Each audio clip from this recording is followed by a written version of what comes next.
I would say that cigarette advertising will eventually disappear from radio and TV. I think that in the face of the Surgeon General's findings, that this is inevitably going to be the result. It may take a short time, may take a little longer.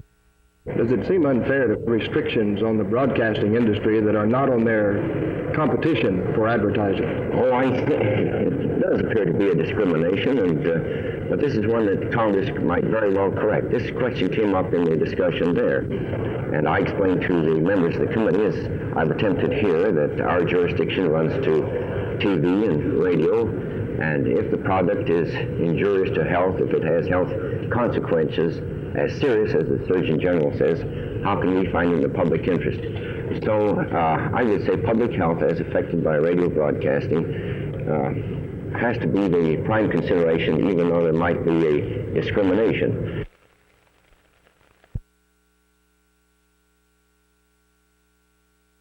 Well, he's been extremely cautious, and he has an extremely tough job to do. No president in this century has had so narrow a power base. He hasn't a majority in either house of Congress. Neither did Eisenhower, but A, Eisenhower was a world hero, and B, Eisenhower had two geniuses running Congress for him. He had Sam Rayburn in the House and Lyndon Johnson in the Senate. We don't have that today. Richard Nixon is not a war hero, so he doesn't have that momentum, and the leadership of both houses of Congress is bad, poor. So he really has to be cautious, and I feel very sorry for him because he has such a narrow range in which he can move. I suggest that unless he has a breakthrough in Vietnam or achieves something that is rather spectacular, that he's going to have a hard presidency. Do you think that he has a cutoff time in Vietnam, and if so, when, before he does something a bit more drastic or change of pace than is now being done? I'm guessing, from what I've heard, that he's going to withdraw some troops unilaterally before long, and then offer to withdraw many more, provided the North Vietnamese do. And if there's no signs of movement, the month we hear is by September, he will have to take other action. That's his cutoff time. 8 months was the time he set for himself.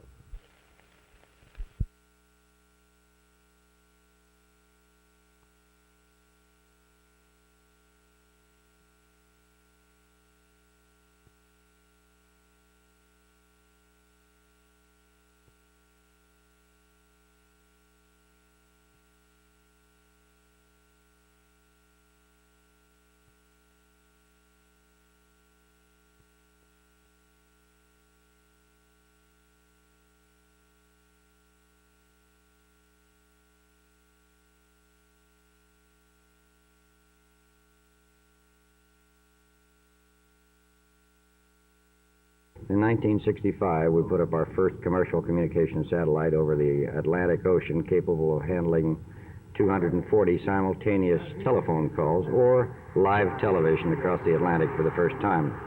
That was followed by another satellite that we put up in the Pacific Ocean, again, capable of handling 240 channels of telephone communications. We then put up another one over the Atlantic and another one over the Pacific. So basically, we've added some 480 telephone channels capability across the Atlantic and the Pacific to foreign nations for the first time.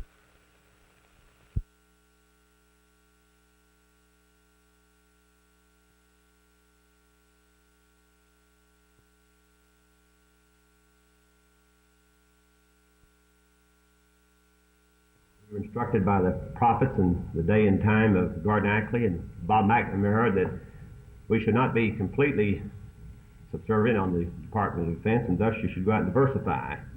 You know, I just wonder, where did we fail them? I guess they had in mind their diversification idea would have a string of Chinese laundries or something, you know, lame Chinese laundries, so. On the other hand, I've been traveling this country, not of my own volition at times, and this country is absolutely amazed. All over the country, all the way from the east, and more recently Oklahoma, Arkansas, that everybody thought this would be a pro-business administration. Could you imagine what the hell it would be all about if we really had an anti-business administration in there?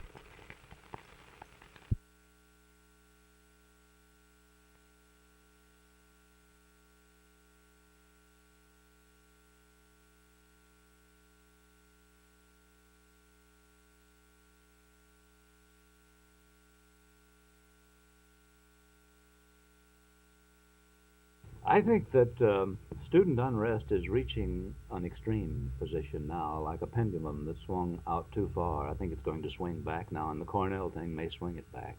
But I really think that the colleges are beginning to recognize they've got to set rules. In fact, there's legislation in New York for that. They have to set rules distinguishing clearly between dissent and demonstration, which are quite permissible, even to be encouraged, and illegal activity, intimidation, violence, on the other hand. And one must be accepted, the other has to be punished, and punished promptly. It seems that we have free speech being tested here, too. Some would have you believe that the appearance on campus of certain so-called radicals is always followed by demonstrations and or takeovers. Do you feel that these so-called radicals should continue to be allowed to be heard on these college campuses?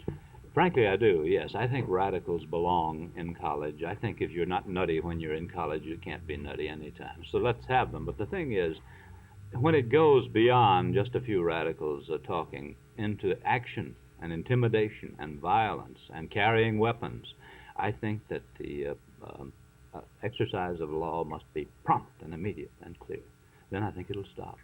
As it stands now, you call in the police because the university has no protection, then a lot of moderates join the radicals. Well, I think if you make it clear that a university has no means of protecting itself, if a woman's being raped, you expect her to ask for police protection. Well, if a university is being raped, that's all it can do, too. And I think once that's accepted, the moderates will stop siding with the radicals.